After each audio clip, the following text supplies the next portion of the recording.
Today we're going to look at our base for the Wacky Racer. So we're going to use a template to mark it out.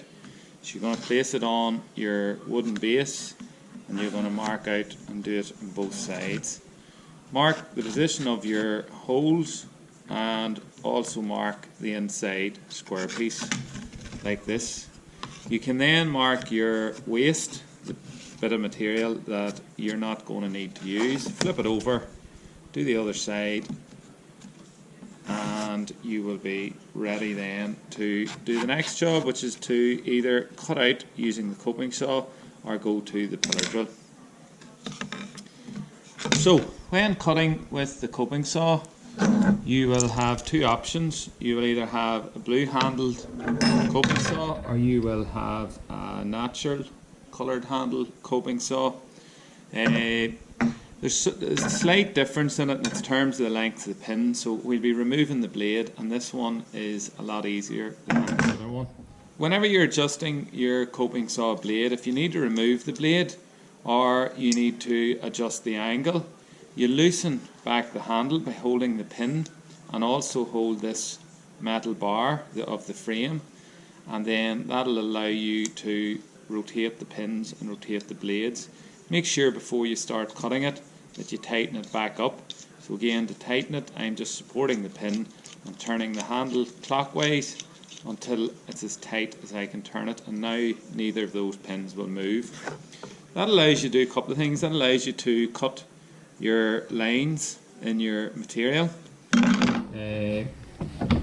When you're cutting it, lower it down nice and low in the vise, and you then start to cut with the saw. And this one is set up because I have this handle out of the way, so I'll be able to cut down and cut off that angle. So when you start cutting, just cut slowly,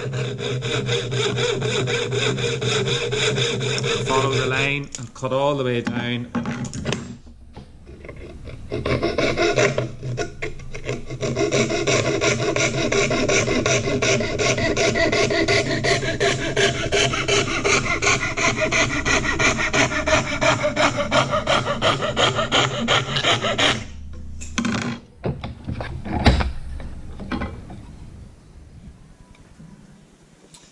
When using the pillar drill to drill out your holes in the corner of the square, what you're attempting to do is to drill one hole in each of the four corners. To do that, you're going to put it into this here, which is called a machine vise. You're going to bring it over and line it up with your first hole. You're going to tighten the handle in the machine vise. Everything else is set up to go. You then push the green stop button, pull the drill down through the hole, and then kick the stop button to turn it off. Then all you need to do is loosen the machine vise, slide your piece across to the next position, tighten it in again, and drill the second hole. When it comes to drilling your third and fourth holes, you simply turn your piece over, slide it across again, line it up, tighten, and drill the hole. And the last one then can easily be done. Just be careful that you don't pull down the handle too quickly in the drill bit. Go slow so it drills through nice and even.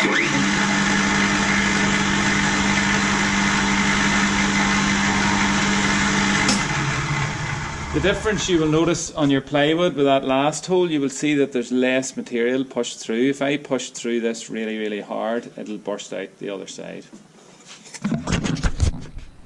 The next job is to remove this piece of plywood. So this is an internal shape that we have to cut out, and to do that you're going to have to remove the blade of the coping saw. We need to get the blade running through one of these holes and connect with the saw to allow us to do this. So to make life easier, I'm going to put this in the vise. You'll see that I had the handle already started to loosen. If I loosen this as much as I can,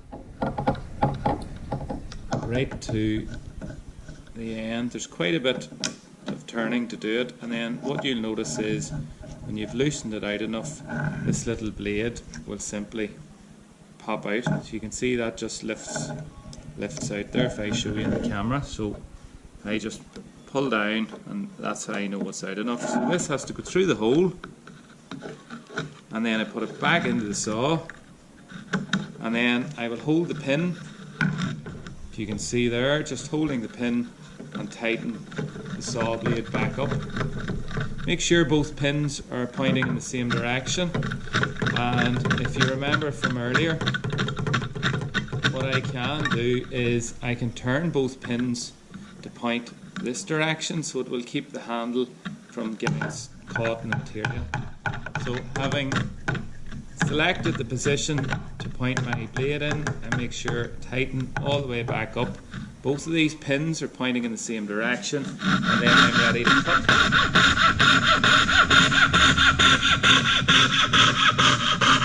Following the line right the way across, I can then turn my piece in the vise and I can cut the next one. And again, very quick and easy, I'll have cut off. You'll see the benefit of the little hole in the corner now. Hopefully you've realised how useful that is going to be, because that allows me to turn the saw each time.